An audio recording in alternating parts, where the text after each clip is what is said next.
Greetings, everyone. It's Dr. Mordecai, and thank you so much for joining me for this episode of Discovering Your Mission with Dr. Mordecai. On today, my guest, Dr. Marielena DeSanctis, President of the Community College of Denver. You're going to enjoy this story as you listen to someone who has served in multiple capacities. You're going to hear a theme here of purpose, of opportunity, of moving beyond obstacles towards living the fulfillment of your destiny. You're going to hear that on today. Dr. Marielena DeSanctis began her life thanks to the sacrifice of her mother, who immigrated from Cuba, raised her in Florida. From there, she served as an engineer for nearly 6 years. From there, she moved on into education, where she served as a principal and an administrator. She wasn't done. From there, she moved into higher education and rose to the ranks of serving as a provost, senior vice president for Broward College. But she wasn't done. Now she serves as the president of Community College of Denver, and I believe fully that she is far from done in the work that she's going to be doing to advance the lives of others. Without further ado, my interview with Dr. Marielena DeSanctis. Greetings, everyone. It's Dr. Mordecai. Once again, thank you so much for joining me for Discovering Your Mission with Dr. Mordecai. On today, I've already given her introduction, so you know who she is. Dr. Marielena DeSanctis. She serves as the president of Community College of Denver, one of my sister colleges here in the Colorado Community College system. Someone who is known nationally, dare I say even internationally. She's been doing a lot of great work, certainly in the policy space, has a very unique, interesting story that we're going to get into here in just a moment, and I think that you'll find her to be an amazing guest. Marie, thanks so much for being with us today. Well, thank you for having me, Mordecai. Absolutely. Look, we're going to jump right into it because I want to be respectful of your time. Your journey is absolutely amazing. So I got to some of this in your introduction, but you had a career first starting as an engineer. You served as an engineer for just about 6 years, I believe. Then somehow you decided to get into K-12, so you served as a K-12 educator, became a principal, assistant superintendent, but you weren't done there. Then somehow you decided that you wanted to work in higher education, and then you were out in Florida, Broward College, did some amazing work. Now you're president of a community college. I don't even want to know what's next because there's no telling. You're probably going to figure out how to take over the world next. But just talk to us about your journey and where does this passion for education and empowering the lives of others come from? Well, thank you, Mordecai. The passion for education really comes from my mom coming from Cuba in 1961, leaving everything behind. She came with the clothes on her back, left her mother behind, didn't know if she'd ever see her own mom again. So my sister and I grew up with a mom who really instilled in us this fundamental value of education being the great equalizer and, what will give you the most opportunity and options in the future, and that people can take your home, your clothes, your dolls, your mother from you. But short of a catastrophic accident or a serious illness, they can't take the knowledge in your brain. And education is the path forward to improved options for you in life and economic and social mobility. Wow. Let me ask you this. You come from such a interesting history, your lineage, your heritage. You carry that with you. You've been elevating that. Let me also say that you've been doing some amazing work with I saw an interview with you. Was it through Telemundo? So was it Telemundo that you did this interview? So you've been doing some other work to elevate your story, your culture. Let me ask you this. I could only imagine along the way that you've had some challenges. And I would only imagine that along that journey, you had the original passions to be an engineer. You had an original passion to be a K-12 educator. Then you said higher education. Kind of walk us through, how did you break what I would say is historical barriers in life, and just kind of give us some tips and tools on how you navigated that space? Mordecai, I've just been incredibly fortunate to have some people step into my life at really critical moments. I think back to when I went to Georgia Tech. We talk now about I have a mechanical engineering degree. I didn't start at Georgia Tech as a mechanical engineer. I went to an all-girls Catholic high school, and as a sign of the times, as I talked about wanting to apply to colleges, universities to be an engineer, the nuns at the school were like, "What are you talking about? Girls aren't engineers." And the few that would acquiesce that I could be an engineer said, "Oh, well, if you're going to be an engineer, you could be an industrial and systems engineer." So I actually spent most of my career at Georgia Tech. I technically started as a chemical engineer. That only lasted a semester. We'll leave that aside. I spent most of, and I said, "Oh, they must be right. Like, I'm not made out to be an engineer. I'll be an industrial and systems engineer." So I spent most of my career at Georgia Tech. I was within 2 quarters. Georgia Tech was on the quarter system at the time. 2 quarters from graduating. But as part of that academic program, you needed to take an elective in electrical engineering and civil engineering and mechanical engineering, so on and so forth. This is way back when the internet was barely conceived of. Actually, I don't think it was conceived of, right? Computers were brand new. We were still registering by looking up stuff in a book and punching numbers in on a phone, believe it or not. So there was no such thing as Rate My Professor or any kind of research that you could do on a class. So I found a mechanical engineering elective that just kind of fit my schedule. I was super busy. I was in a sorority. I was undergraduate homecoming chair for student government. I led Greek week, all of that kind of stuff. I just needed something that fit in my schedule. Didn't matter. And it needed to be a mechanical engineering elective. I chose thermodynamics. Little did I know, it is the highest failure rate class in all of Georgia Tech. Wow. So here I am, the only girl in class, thermodynamics, and I loved thermodynamics. To this day, I love the subject of thermodynamics.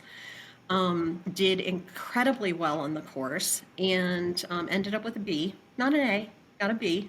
But for the highest failure rate course, and I'm not a mechanical engineer, I'm going to still give myself a pat on the back about that. Dr. Larson was my professor, and he was getting ready to put grades in the grade book, I guess, and he, called me up to his desk, and he said, I'm sorry, I think there must be a mistake here. Next to your name, it says ISYE, Industrial and Systems Engineering. And I said, "Yes, sir." He said, "Well, you're incredibly good at thermodynamics, and dare I say, I feel like you enjoy it." I'm like, "Oh yes, I really enjoy thermodynamics." He said, "Well, why are you not a mechanical engineer?" I said, "Well, because girls aren't mechanical engineers." You have to keep in mind that this is a time in Georgia Tech's history in which there were a lot of professors there that were there when it was a boys only college, right? I was not allowed to wear jeans or shorts to most classes, right? I had to show up in my Laura Ashley dress. Couldn't even wear a skirt above your knee, lest you not be allowed to be in class. So for Dr. Larson to then say, this is hogwash. you really need to be a mechanical engineer. I'm like, I'm graduating in 2 quarters. He said, "Let me go talk to the dean. Before we go any further, let me go talk to the dean of the College of Mechanical Engineering, because this would be very odd to let somebody into the College of Mechanical Engineering this far along in their academic journey. You go talk to your parents about staying in college longer, and we'll reconvene." So I did. My parents were incredibly supportive. I graduated high school at 16, so I would have been graduating college at 20. They thought it was a good idea that I actually be of legal drinking age before I graduated. And that's how I became a mechanical engineer. So it was Dr. Larson. As I made the transition from private school to public school, it was Dr. Joel Herbst. It was actually John Murphy, who was in one of my master's degree classes, who said, "You really need to meet my principal. I think the two of you are somehow brother and sister, separated at birth. And I really, really think that if the two of you got together, you could really do some transformative things in education." And as skeptical as I was at the time of making that transition, I did. And Dr. Joel Herbst is my best friend and mentor to this day. Talk to him all the time. Making the transition to higher education, it was David Armstrong. He was the president at Broward College. And when I was over in Broward County Public Schools, he would tell Superintendent Runcie, hey, I'm going to steal her one day. I'm going to steal her one day. They'd giggle, laugh, and he's like, no, I'm totally serious. I'm totally going to steal her one day. Right. And he gave me an opportunity that's not common in higher ed. I think we're all familiar with higher ed looking down on high school. High school looks down on middle school. Middle school looks down on elementary school. So to step into a cabinet level position in higher ed with zero higher ed experience was an opportunity that I certainly couldn't pass up. But it was his intercession, right? So I've just had these people in my life that helped me navigate the journey. It wasn't my journey, obviously, and it's God's journey. And he put people in my life to make it so. I love it. I love it. Let me ask you this here. So transitioning, there are transferable skills that evidently that you've learned in your brilliance at a very young age that you've been able to take from one space, transferred to another space, and now you're evolving. We're going to talk a bit about what you're engaged with now, but let me ask this. What tips, what tools, because the heart of this show was to truly create another form of mentorship for those that may aspire to be a Marie DeSanctis when they grow up, that are seeking inspiration in different ways and spaces to help them along their journey. So let me ask this question of, as you reflect on how you have transitioned from space to space, what tips, what tools, what advice could you give to someone along their journey? That certainly you look back, it's a testimony of your personal journey, but you kind of wish somebody would have told you. Mordecai, I think what I find incredibly surprising is I think a lot of my success has come from the fact that I took the personal initiative to go learn any and everything about the job that I was doing. So let's take, for instance, this transition into higher ed, right? Like when David Armstrong said to me, hey, I would love for you to be the vice president of student affairs at Broward College, my first response was, I don't even know what a vice president of student affairs does, right? I'm like, what is that person? I had zero context. Take that a step further as, he started, giving me the nuggets of what it is that this person does. I'm like, okay, well, I can kind of handle the whole admissions thing, advising's like guidance counseling, right? But federal financial aid, I'm like, oh, buddy, federal financial aid. Like, I haven't received federal financial aid at the time. My kids had, I have zero context for federal financial aid. I'm like, I've done some research, and in the state of Florida, there's 28 community colleges. 15 of them have federal financial aid under their vice president of student affairs, and 13 of them have it under their CFO. I really think that you should move it to the CFO, and that way we could be 14 and 14. This sounds like a great idea, right? And he's like, no, it's fine. The person who came before you, they were a federal financial aid master. They've testified in front of Congress at the federal level. You just don't touch it, don't look at it, don't worry about it. If they want to change something, you say no. It's on autopilot, right? I went to him. I started with Broward in April. There's a national conference that happens every July. I said, hey, I really think that I should go to this federal financial aid conference in July. And he's like, you don't need to worry about that. You need to go to that Noel Levitt's conference about strategic enrollment management. And I'm like, yeah, well, part of strategic enrollment management is probably this whole financial aid thing that I don't understand. Don't worry about it. Don't look at it. Don't touch it. So what did I do? I downloaded I think it was 1,127 pages of federal financial aid handbook. And I started reading at page 1. And I got Wow. to page 2 and I got to page 3, right?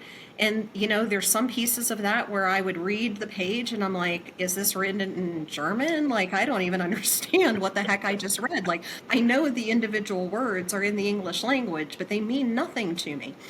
So I took out a legal pad of paper, right? And I just started writing questions like, how do we do this? And how do we do that? And what does this mean?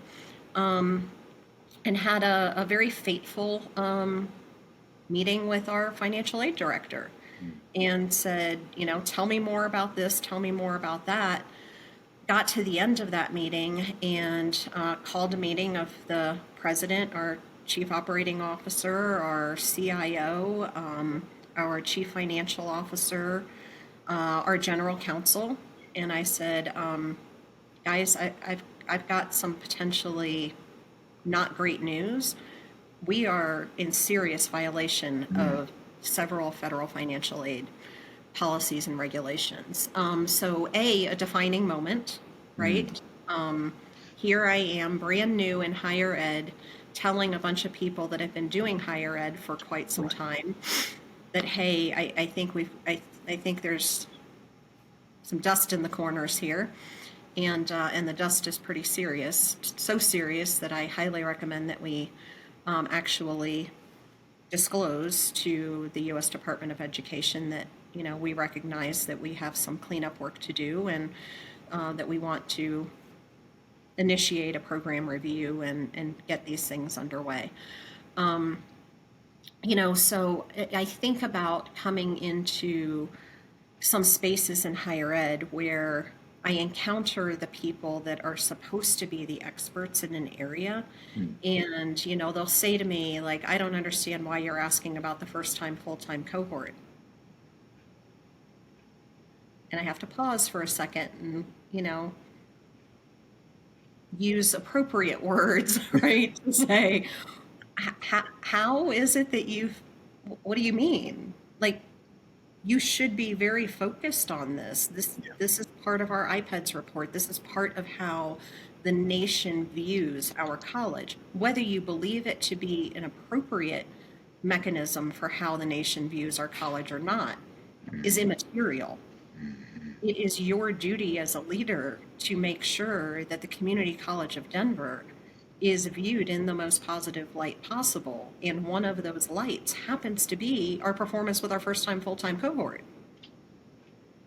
And then months later, you come to find that, okay, they've pulled together the information on first-time full-time cohort and don't understand that the students that started in the summer that are first time actually count in the fall first time, right? So there's no, it's like, okay, you're going to take the instruction from me, but then you're not going to go ahead and go further into learning about, I would say if I have one piece of advice for people, it is do the job that you're in extremely, extremely, extremely well, right? Like, learn and know any and everything about the job that you're in.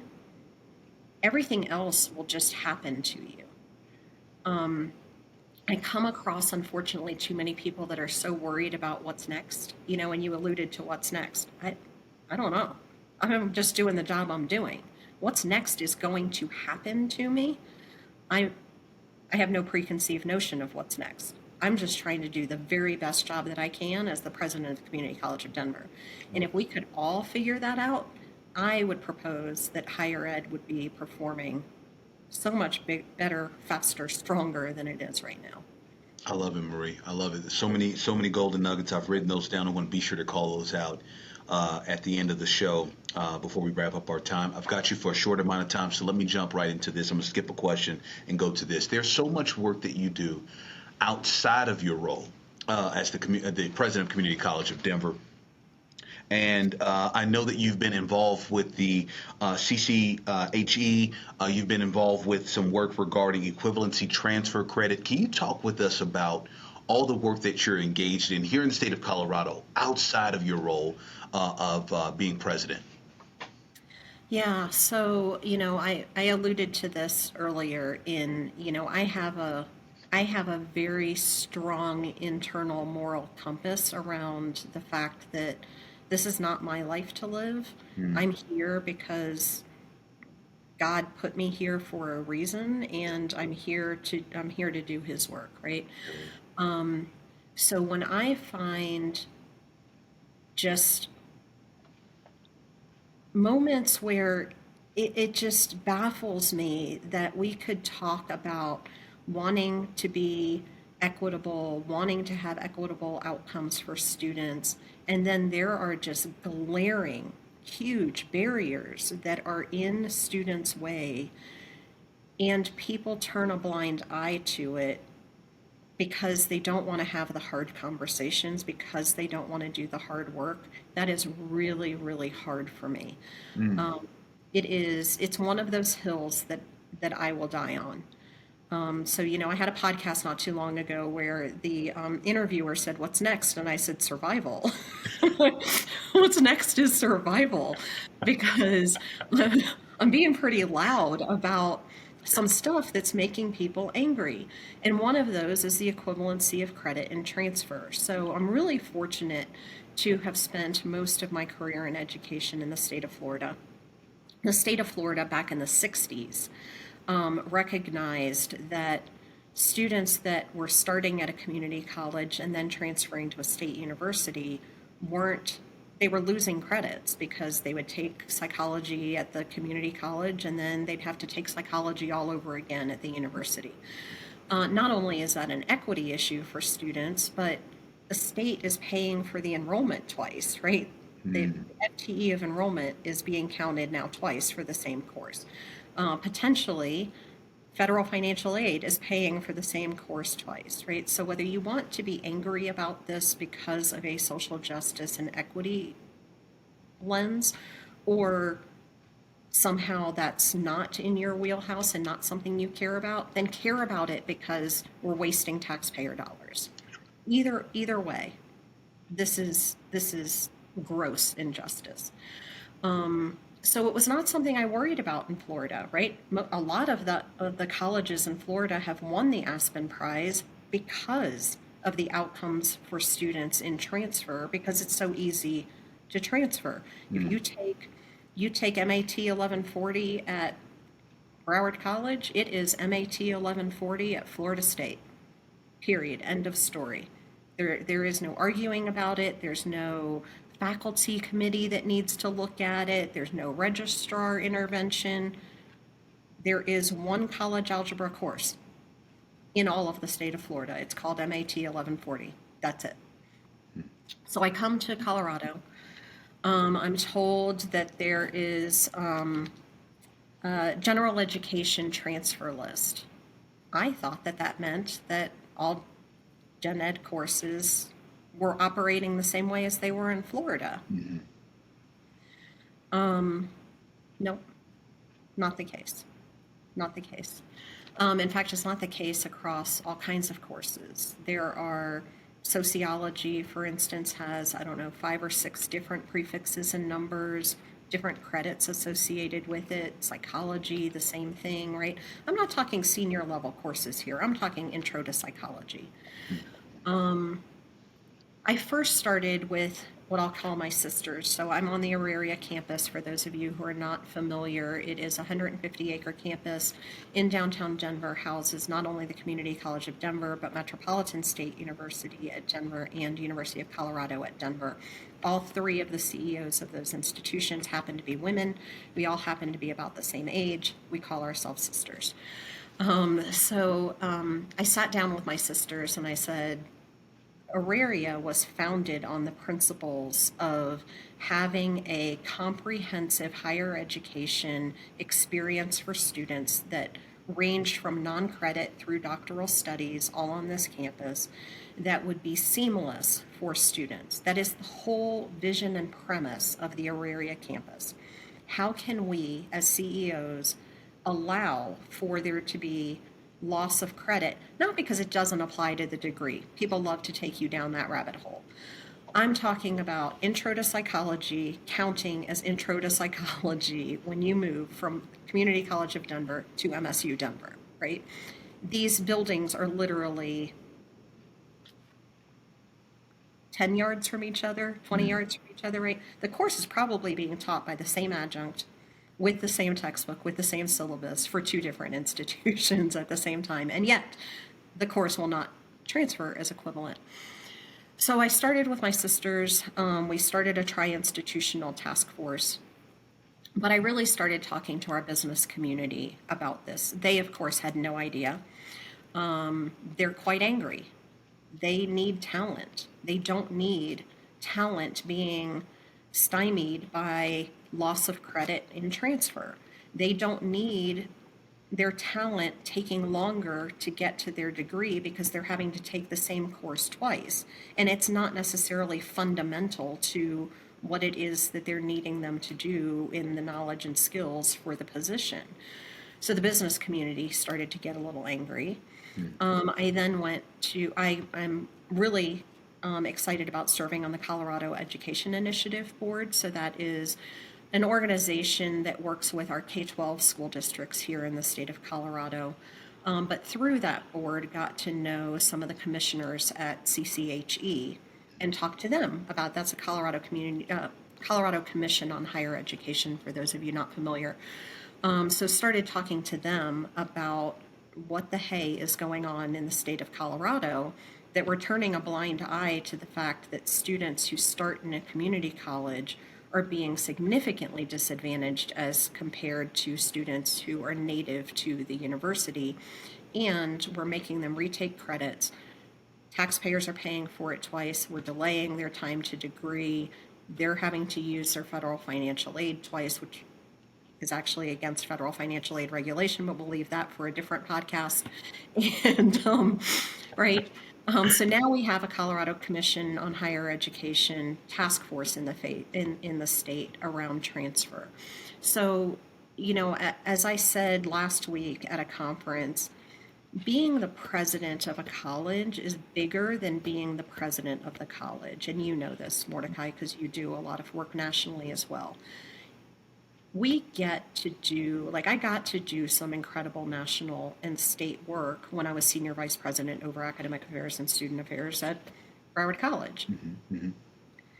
As the president, you have an even bigger responsibility to use that position to solve problems that impact all of the residents of Colorado, that impact all 13 of our colleges, that expand even outside of the state of Colorado potentially, to really elevate the opportunity for those who don't have a voice or don't believe they have a voice, that don't see themselves as college-going students. Our economy more and more is requiring people to have not only a high school diploma, but post-secondary experience.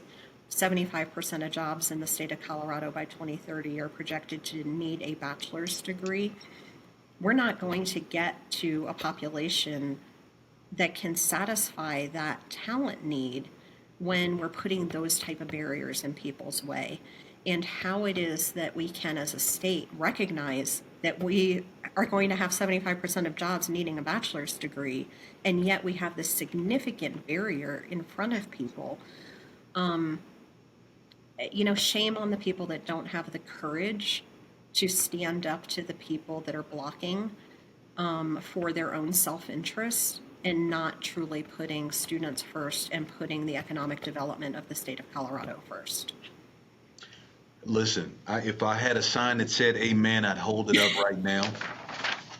I'd hold it up right now. And there's so many other follow-ups I want to take. But listen, we've got time for one more question.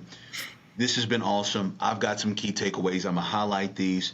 For those who watch the show, listen to the show, you know by now that my last question tends to be asking our guests, what is their personal mission statement? The name of the show, Discovering Your Mission. All of us are driven to do the work that we do based off of what we define to be our own personal mission statement. So at this time, I'd like to ask you, President DeSanctis, what is your personal mission statement and why? Mordecai, I don't know that I have a personal mission statement. I try my best to live by the Ten Commandments, the first two being the most important, right? Love your God and love thy neighbor. And how you love thy neighbor is by doing this work, right? Or how you love God is by loving your neighbor, and how I love my neighbor is through doing this work. Mm.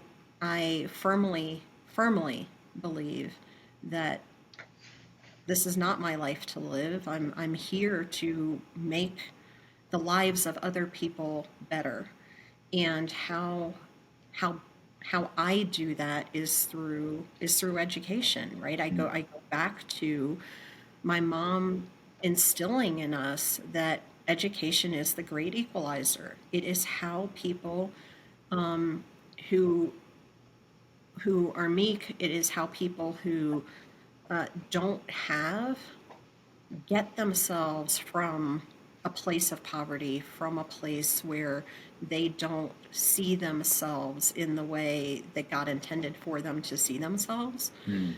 is through educating them and getting them to a place where they are able to provide for the basic needs of food, shelter, healthcare, right, in their family. And then they begin to be able to contribute back and be able to lift others.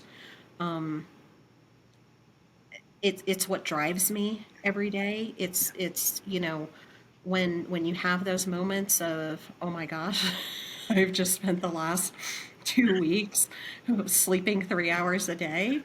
But all of that is worthwhile because I'm not doing it for Marie. I Mm. could care less, right? Like I'm excited about being in the role of president because it gives me a bigger platform with which to perform God's work. I I I I I don't get any, like, it's not, oh, I'm the president. As a matter of fact, when people ask me, like, oh, what do you do? Oh, I work for the Community College of Denver. And then I pray that they leave it at that, right? That they don't probe anymore, right? And they go, oh, do you teach? And I go, yeah, actually, I do. Because I do. I teach all day, every day, I believe. And I pray that they leave it at that, right? Like, not what then, sometimes they go down the rabbit hole. Well, what do you teach? And, eventually you get to the point of, okay, I'm the president. Yay, I'm the president. I give up. I give up. Um, you know, um, but I come at this work from that space, from the space of I'm just trying to leave the Community College of Denver better than when I found it. And don't anybody freak out. I'm not planning on leaving anytime soon, but the reality of the matter is we're all getting older. We're 20 minutes older now than we were when we started this podcast, Right. right? Eventually, one way or another, I'm not going to be at the Community College of Denver. And I pray that I leave it in a better place than I found it. I pray that I leave the community college system in Colorado better than the way that I found it. I pray that I leave the residents of the state of Colorado in a better place than where I found them. So I don't think that's what you were looking for in a mission statement, but It's that's what I beautiful got. because it's you. It's you. It's authentically you. And I know that that resonates and helps someone. And so, Dr. DeSanctis, thank you so much for your time. Thank you so much for your wisdom shared. Appreciate you, my friend. Appreciate you. Always an honor to work alongside of you. Dr. DeSanctis, thank you so much for your time and wisdom shared. Well, if you've seen this show at this point, you already know that I like to share my 3 key takeaways for you to further consider. However, I want to encourage you to find your key takeaways. But here are my 3 that I would like to share with you that Dr. DeSanctis talked about. Number 1, she says, it's not my journey, it's God's journey. I think it's pretty powerful as we think about discovering our mission, thinking about purpose, understanding that it's more than just us. Matter of fact, it has very little to do with us. It's all about what we've been given the opportunity to be a part of a much larger play and impact in society. I thought that was very powerful. Number 2, she talked about learning the importance of learning everything you can in your current role that you're serving in. It's this understanding that as we think about in today's society, we're constantly being encouraged to think about the next step, the journey, the climb. However, we haven't taken the time to truly, through intentionality, delve into all of what we've been given in this current season, in this current moment, and understanding the responsibilities and duties associated with that. So whenever we do move to the next journey, the next part of our journey, that we are properly prepared for that. I thought that was very powerful. Last but certainly not least, Dr. DeSanctis talked about we have a responsibility to address the injustices that are present. As you think about your communities, your state, as you think about your institutions, your organizations, society as a whole, so many injustices, so many inequities that are present in today's time. What are you doing to move the needle, to bring about the change that our communities desperately need? Well, champions, thank you so much for your time on today. I hope you enjoyed today's episode, and I hope that you take the time to learn more at itsdrmordecai.com. Take care, everyone. See you soon.